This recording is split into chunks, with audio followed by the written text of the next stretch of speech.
Hi, my name's Jack Ross. It's been quite a journey since I left Yale in 1979. Despite struggles with bipolar depression and alcoholism that could have killed me, I'm still in the game. I have a great life. But tragically, my son Hale is no longer in the game. He took his life in October 2016 during his junior year at Yale. It's something I'll process for the rest of my life. I'd like to talk a bit about Hale, the person he was, the demons that ultimately prevailed despite his heroic efforts to come back from a difficult episode his freshman year that forced him to withdraw from Yale. And I want to talk about Hale's story because I hope that it'll help other students who are struggling with mental illness. But most importantly, I want to talk about some of the lessons we can learn from Hale's death.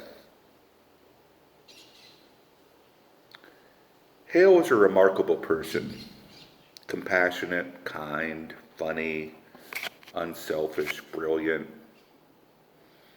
He was a leader on the Yale cross-country team. He was loved by all of his peers. I spent a day with Hale 2 weeks before his death.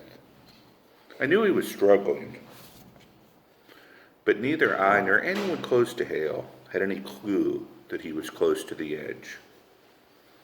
And this is one of the challenges of mental illness. We can often keep our dark struggles hidden, and we don't give other people a chance to intervene. And I'll always wonder whether I could have seen more or done more, but I didn't, and no one else did either.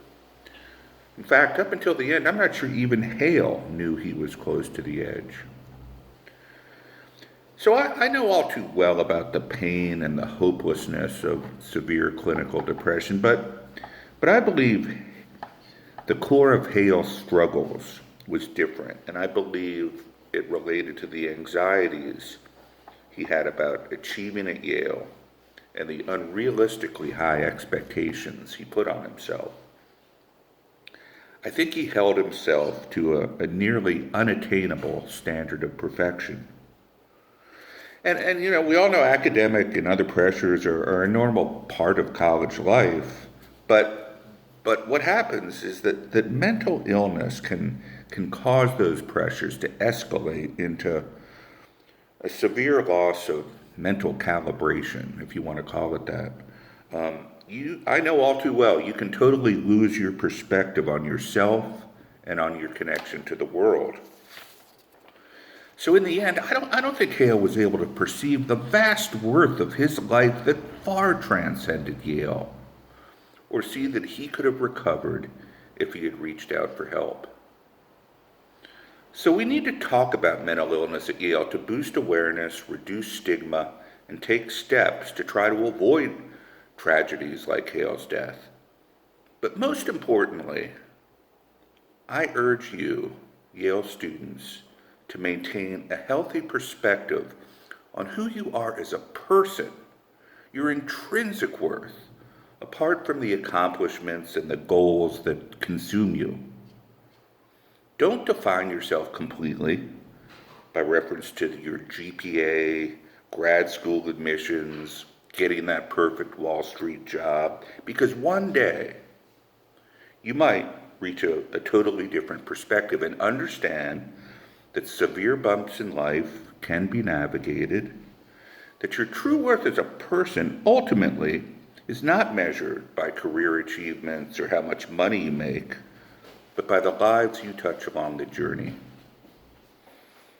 Hale believed that we should all try to be the best versions of ourselves, which is great, but be the best version of yourself in light of your life circumstances and the bumps that you encounter. Strive to be your best, but accept yourself for who you are. My father once told me in a difficult period of depression, "You're already a success." I believe you are already successes, and I hope you believe that.